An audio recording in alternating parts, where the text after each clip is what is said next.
अस्सलाम वालेकुम व्यूअर्स, मैं हूं आपका मेज़बान अब्दुल रहमान और आप सोच रहे होंगे इस वक्त मैं कहाँ मौजूद हूं।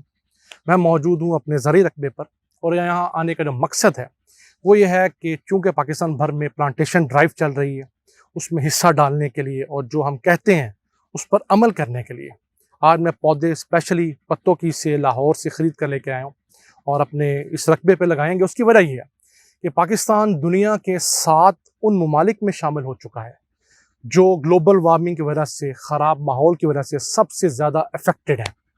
तो अगर हमने इसका हल ना किया, तदारक ना किया, तो ना सिर्फ हम बल्कि हमारी आने वाली नस्लें भी इसकी बहुत कीमत अदा करेंगी। हालांकि इस ग्लोबल वार्मिंग में जो कसूर है पाकिस्तान का वो 1% से भी कम है। हम इतनी कम पोल्यूशन पैदा करते हैं, हमारा हुजम छोटा है, हम इतने इंडस्ट्रियलाइज मुल्क नहीं है, लेकिन उसके बावजूद हम जिस जगह मौजूद हैं उसकी कीमत हमें अदा करनी पड़ती है। तो चूँकि मुल्क भर में प्लांटेशन ड्राइव चल रही है और हमें उसमें भरपूर हिस्सा लेना चाहिए और मैंने जिस चीज़ का आगाज़ किया है वो ये है कि हम जितने पौधे लगाएंगे वो सारे फलदार पौधे हैं।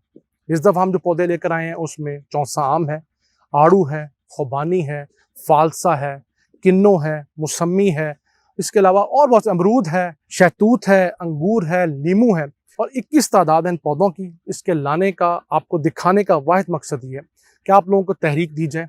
आप में से जिन लोगों के पास शहरों में, देहात में जगह मौजूद है, वहाँ सबसे पहले तो पौधा लगाएं और फिर उस पौधे का ख्याल भी रखें।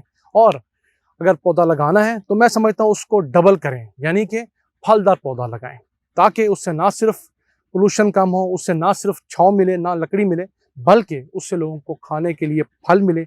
हमारे देहात में जो लोग बसते हैं जिनके पास न्यूट्रिशन वैल्यू निस्बतन कम होती है, जो गरीब लोग हैं, वो इस तरह के पौधों से फल तोड़ के खा सकते हैं।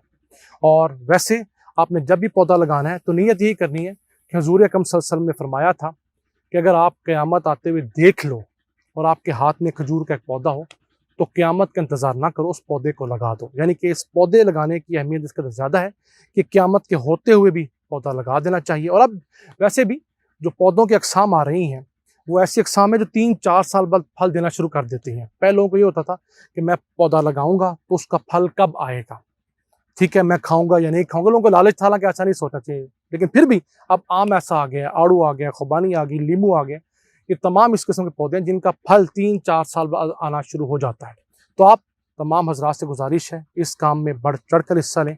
वैसे हुकूमत भी कह रही है हमें 10 अरब दरख्त लगाने हैं, तो अगर हम पाकिस्तानी हर शख्स अपने घर के हर फर्द के नाम का एक पौधा भी लगाए तो हम 22 करोड़ पौधे हर शजरकारी मुहिम में लगा सकते हैं। यानी कि 2 दफ़ा शजरकारी मुहिम होती है, एक मार्च में, एक जुलाई अगस्त में, तो हम लोग 50 करोड़ पौधे तो बासानी हर साल पाकिस्तानी लगा सकते हैं। और अगर हम इससे एक कदम आगे बढ़ें तो हमारे जो बुजुर्गान फौत हो चुके हैं, हमारे प्यारे जो दुनिया से जा चुके हैं, उनके नाम पे पौधे लगाना शुरू करें तो भी सदका जारी है।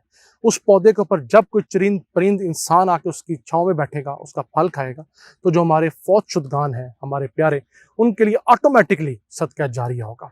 तो ये एक ऐसा मीटर अल्लाह ताला ने हमें दिया है जो हमारी गैर मौजूदगी में चलता रहेगा। पौधा लगाएं, उसकी हिफाजत करें और वक्त आएगा आपको इस काम का नशा आ जाएगा। आपको मज़ा इस तरह आएगा कि आप दूर दूर से अपनी पसंद का फ्रूट मंगवाएंगे। आप अपने दोस्तों से कहेंगे मुझे गिफ्ट देने की बजाय को फलां फल है उसका पौधा गिफ्ट करो। और दोस्तों के दरमियान भी जो अपने तबादला करना है उसकी कोशिश कीजिए कि आप फलदार पौधे गिफ्ट कीजिए। इसका भी अपना फ्लेवर है। क्यों? वो फलदार दरख्त जब उसके घर में लगेगा तो जब जब वो उसका फल खाएगा वो आपको याद करता रहेगा। और एक औसत उम्र जो होती है फलदार पौधे की 40-50 साल होती है इंसान के बराबर। तो एक ऐसा चेन रिएक्शन है जो हम और हमारी आने वाली नस्लों के साथ जारी रहेगा। हमारी इसी ज़मीन पर हम आपको ऐसा दरख्त दिखाते हैं जो आज से 125 साल पुराना है, जिसका फल हम खा रहे हैं। वो हमारे पाकिस्तान हिजरत करने से पहले किसी सिख ने लगाया था, आम का पौधा, और आज भी हम उस पौधे से आम लेके जाते हैं, उससे मुरब्बे बनाते हैं, चटनी बनाते हैं, उससे अचार बनाते हैं, लोगों में डिस्ट्रीब्यूट करते हैं। तो इसी तरह सदका जारिया ये आपकी ज़िंदगी के बाद भी जारी रहेगा। ये था आपके लिए एक मोटिवेशनल सा छोटा सा क्लिप। हमें उम्मीद है आपको पसंद आया होगा और आप इस मामले में बढ़ चढ़ कर हिस्सा लेंगे, हुकूमत के साथ होते हुए, उसकी मुखालफत में होते हुए, लेकिन हज़ूर अकरम सल्लल्लाहु अलैहि वसल्लम की सुन्नत के ऊपर, उनके हदीस पे अमल करते हुए अगर करेंगे तो अल्लाह ताला इसको कई गुना ज़्यादा अजर आपको लुटाएगा। इन अल्फाज के साथ अपने मेज़बान अब्दुल रहमान को इजाज़त दीजिए। अल्लाह ने के बाद।